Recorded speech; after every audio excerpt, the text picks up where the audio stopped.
Everyone remembers at least one strange moment from early childhood. Not a birthday, not a holiday, just a quiet moment. Maybe sitting on the floor while your parents talk somewhere down the hallway. Maybe lying awake at night while the house creaked softly in the dark. Or maybe staring into the corner of a room, feeling like someone else was there. Most adults dismiss those memories. Children imagine things. They see shapes in shadows. They invent imaginary friends. But in a quiet research laboratory on the edge of a rainy city, one machine began noticing something unusual about those memories. The machine was called Eon. Its purpose was simple: observe. For months it reviewed recordings, interviews, and archived footage about childhood development. Most of the material was ordinary. Children learning language, children learning empathy, children discovering the world. But occasionally something strange appeared. A child sitting on the floor playing with toys, suddenly stopping, looking toward a corner of the room, as if someone had just entered. In one recording, a little boy sits on the carpet stacking blocks while his mother films. He pauses, looks toward the hallway. "He's here again," the boy says quietly. "Who?" his mother asks. The boy points toward the doorway, the tall, quiet one. The camera turns. The hallway is empty. Another recording shows a girl in her bedroom drawing with crayons. She stops suddenly, looks toward the closet door. "Hi," she says softly. The camera shows nothing. But the girl smiles as if someone has just arrived. Another video takes place in a preschool classroom. Several children sit around a table coloring pictures. One little boy suddenly looks toward the back wall. "Hi again," he whispers. The teacher turns. The wall is empty, but the boy continues drawing as if greeting someone familiar. Across hundreds of recordings, the same moment repeats. A child pauses, looks toward an empty corner, and quietly acknowledges someone standing nearby. At first it seems harmless, children imagining invisible friends, but the more footage Eon reviewed, the more often the same quiet interaction appeared. And that was when the pattern began to form. Marcus Hale first noticed the pattern late one night. Rain tapped softly against the laboratory windows, while old recordings played across several monitors. Different homes, different families, different decades, yet the same moment repeated again and again. A child stopping mid-play, turning toward an empty space, speaking to someone who should not be there. One video shows a playground on a sunny afternoon. Children run across the grass while parents watch from nearby benches. In the middle of the field, a young boy suddenly stops chasing a ball. He looks toward the fence at the edge of the playground, then he waves. "Hi," he says. The other children continue playing, unaware of anything unusual. The camera pans toward the fence. Nothing is standing there.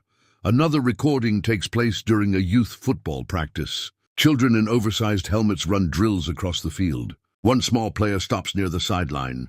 He looks past the bleachers toward an empty stretch of grass. Then he raises his hand in a small wave. "Are you watching?" the boy asks. The coach calls him back to the drill. The boy runs off, apparently satisfied. The camera briefly captures the empty field behind him. For just a moment, the background light bends slightly. A faint ripple in the air. Marcus rewinds the footage, then watches another clip. This one shows a hospital waiting room. A toddler sits beside her mother playing with a stuffed toy. The child suddenly turns toward a quiet corner near the vending machines. She giggles, then waves. Her mother glances up. There is nothing there. Across thousands of recordings, the same moment repeats. Different children, different places, yet always the same quiet interaction. A child noticing someone adults cannot see, and sometimes hidden in the background of the footage, the faintest distortion in the air, almost like something standing there, watching. As the recordings continued, another detail began to emerge. The children who noticed the presence were always very young, toddlers, preschoolers, kindergarten age, rarely older than 7. Marcus began reviewing older recordings of the same children. Home videos taken years later, birthday parties, school events, family gatherings. The strange moments were gone. The children laughed and played normally, never looking toward empty corners, never speaking to unseen observers. It was as if something had quietly vanished from their world. Marcus studies one particular set of recordings. The first shows a little girl sitting on the kitchen floor, playing with toy animals. She suddenly looks toward the doorway. "Are you still here?" she asks. The camera captures nothing but an empty hallway. The girl smiles, then continues playing. The next recording from the same family was filmed 4 years later. The girl is older now, running through the house with friends, laughing. The doorway behind her stands empty. She never glances toward it once. Marcus watches dozens of similar sequences.